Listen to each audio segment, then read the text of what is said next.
Students, 11th Commerce, Unit 2, Forms of Business Organization. The business organization can be divided into two types, corporate form of business and non-corporate form of business. In the previous classes, we have learned about non-corporate form of business, that is sole trader, partnership firm, joint Hindu family business. Now, we are going to learn corporate form of business. What is corporate form of business organization? The legal entity of a business is different from that of its owners. That means the ownership is separated from the management. So owners cannot take control over the business. The managers will lead the business. So now we are going to learn joint stock company. What is company? A company is an association of many persons who contribute money or money's worth to common stock and employ it in some trade or business and who share the profit and loss arising therefrom. Defined by James Stephenson. So in that case, what they say mean, company is an association of many persons. Two or more persons join together and they start the company. So as per Indian Companies Act 1956, minimum 2 persons need to start the business. Maximum level is 50. The capital of the company is divided into smaller units called share. Anyone who buys the share in a company is called shareholder or member of the company. The profit or loss arised from the company will be shared among the shareholders. So here promoter of the company is different from the board of director. What is the need of joint stock company? To overcome the limitations of sole trader and partnership firm. Need of large amount of capital investments. Highly sophisticated managerial skills for running a large scale industries. Joint stock company regulated under Indian Companies Act 1956 with minimum 2 persons and maximum 50 persons. Now it is revised on 2013 as per Companies Act 2013. To form a company we need minimum 1 person, maximum 200 person. It has been divided into 29 chapters with 470 sections. Characteristics of joint stock company. Separate legal entity. A company is considered as an artificial person by law. It's different from its members.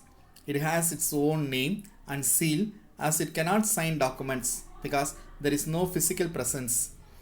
It can enter into contract in its own name. It's capable of owning assets and liabilities separately. Limited liability. The liability of the members of a company is limited to the values of shares. When the full value of the shares is paid up, there is no more liability for the shareholders. If the assets of the company is not sufficient to meet its debts, the members no need to pledge their own properties. Perpetual succession, that is continuity of life, stability in period of lifetime. The members may come and go, but the company can go on forever. A company does not cease to exist unless it is specifically wound up or when the task is completed. A company is created by law and it can be wound up only through legal process. Separate property. Company is an artificial person, so members are different from company. Company's property cannot be owned or claimed by the members during the lifetime of a company. Transferability of shares. In a public limited company, fully paid up shares can be easily transferable from one person to another. The transferee acquires all the rights of the transferor in respect of those shares. In a private company, there are some restrictions in the transferability of shares. Common seal.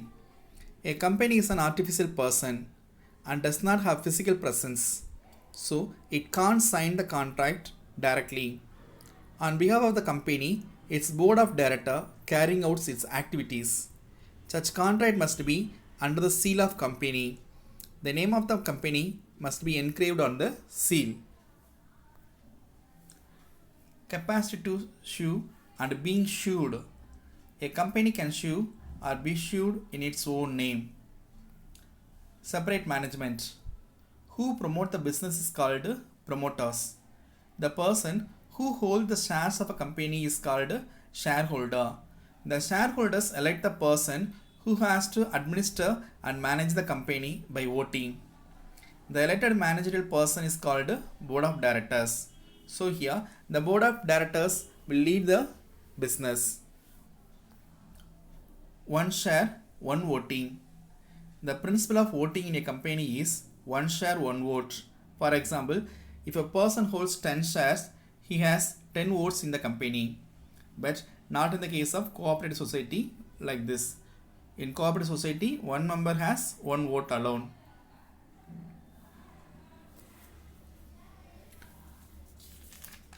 Advantage of joint stock company.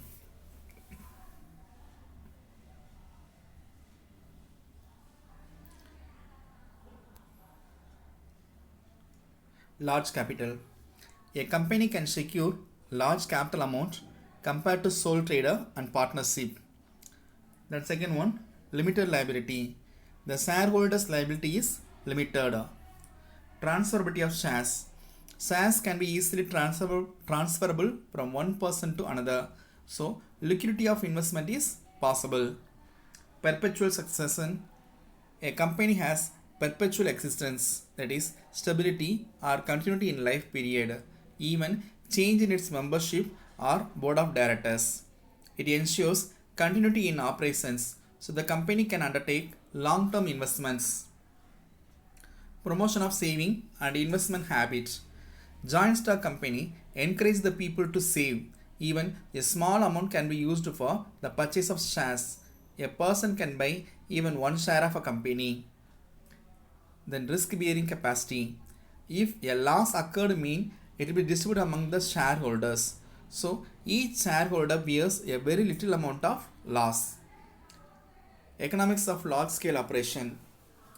Company can undertake large scale business since it has stability life period. So it can derive all advantage of large scale production and is able to enjoy the cost efficiency benefit also. Economic development. Joint stock company is responsible for the rapid growth of industries and trade in the many countries. It has large capital and continuity in life period. So they are able to undertake large scale production, satisfy the customer needs to create large scale employment opportunity also.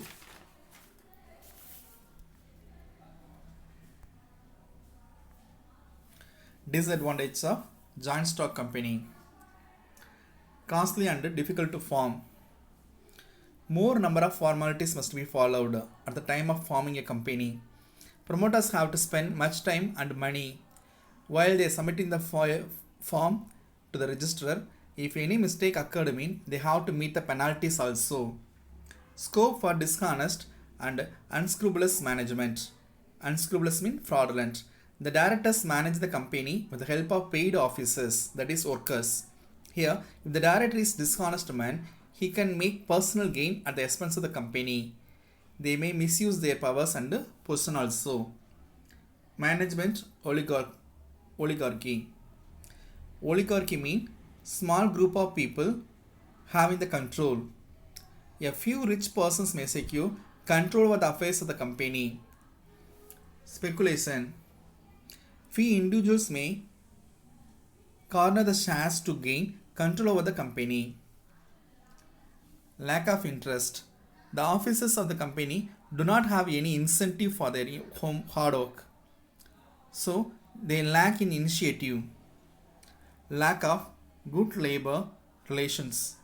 Here there is no direct contact between the owners and the laborers. So there is more possibility for industrial disputes. High taxation.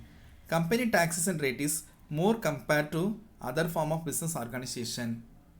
These are disadvantages of joint stock company.